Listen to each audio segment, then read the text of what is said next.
menjadi pergerakan di layar komputer.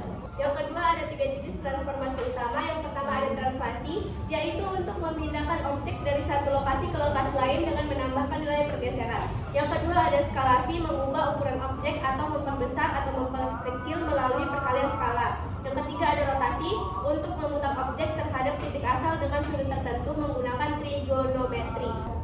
Lalu ada koordinat homogen.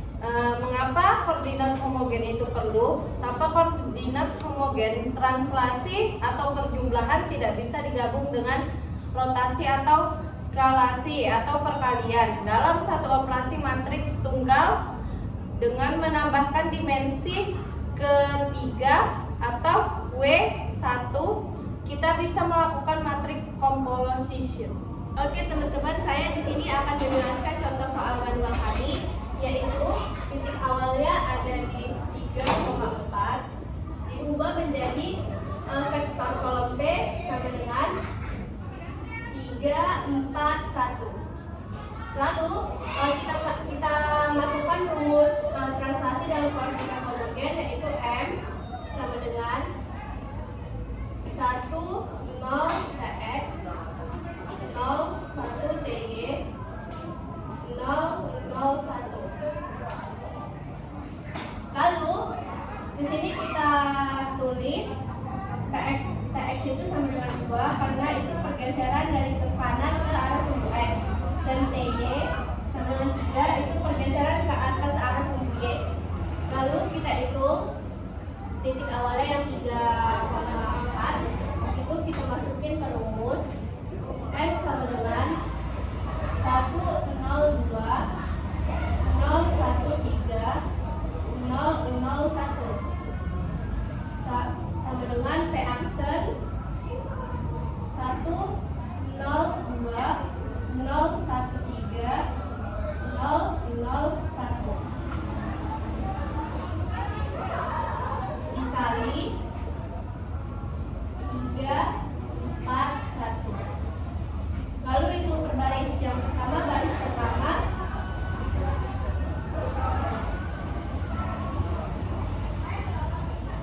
pertama sama dengan 1 dikali 3 sama dengan 3, 0 dikali 4 sama dengan 0, 2 dikali 1 sama dengan 2. Kat. Lalu di baris kedua sama dengan 0 dikali 3 sama dengan 0, 1 dikali 4 sama dengan 4, 3 dikali 1 sama dengan 3. Hasilnya menjadi Y aksen sama dengan 0 ditambah 4 ditambah 3, Y aksen sama dengan 7. Lalu di baris ketiga sama dengan 0 dikali 3 sama dengan 0, 0 dikali 4 sama dengan 0, 1 dikali 1 sama dengan 0, sama dengan 1. Lalu jumlahnya hasilnya menjadi W aksen sama dengan 0 ditambah 0 ditambah 1, dan hasil akhirnya menjadi P aksen sama dengan 5, 7, 1.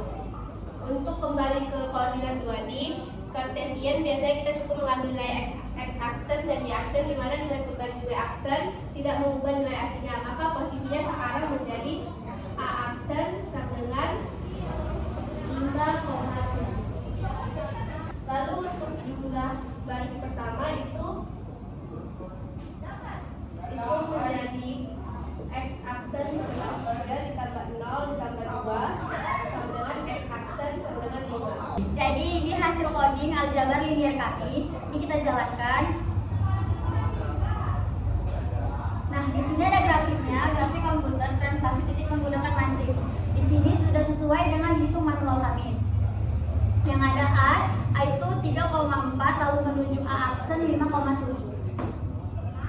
Oke teman-teman, di sini saya akan menjelaskan perhitungan manual contoh soal 2, yaitu tentang rotasi. Sebuah titik sudut pada objek 2D berada pada koordinat P 4,2. Tentukan koordinat baru P aksen jika objek tersebut dirotasi sebesar 90%, 90 derajat berlawanan ke arah jarum jam dengan pusat rotasi di titik asal 0,0. Penyelesaiannya diketahui sudut rotasi sin theta sama dengan 90 derajat. Cos 90 derajat sama dengan 0, sin 90 derajat sama dengan 1. Rumus metrik rotasi 2D terhadap titik pusat 0,0 adalah R sin theta sama dengan cos sin theta min sin theta sin theta cos sin theta.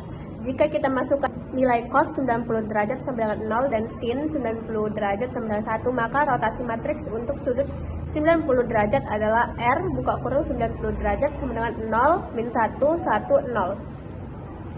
Lalu untuk mendapatkan koordinat baru P aksen, kalikan matriks rotasi dengan koordinat titik awal P 4,2, P aksen sama dengan 0 min 1 0 dikali 4 2. Baris 1 kita kalikan menjadi 0 dikali 4 ditambah min 1 dikali 2 sama dengan 0 dikurang 2 sama dengan 2. Lalu baris 2, 1 dikali 4 ditambah 0 dikali 2 sama dengan 4 ditambah 0, hasilnya 4. Sehingga diperoleh hasil semuanya yaitu P aksen sama dengan min 2, 4. Sehingga hasil akhir dari perhitungan manual rotasi kami adalah P aksen buka kurung min 2,4. Di sini saya akan melanjutkan dan menunjukkan kode Python kami.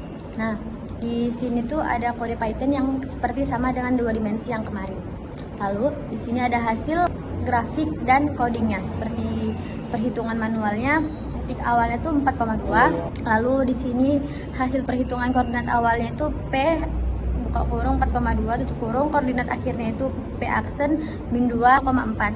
Nah, di sini hasil grafiknya sumbu X itu P aksennya, sini ada grafiknya, visualisasi rotasi 90 derajat berlawanan arah jarum jam. Nah, di sini tuh titik awalnya 4,2 dan titik akhirnya itu P aksen min 2,4 seperti yang ada di gambar berikut. Oke teman-teman, sekian dari presentasi kami. Jika ada kesalahan mohon dimaklumi karena kita sama-sama belajar.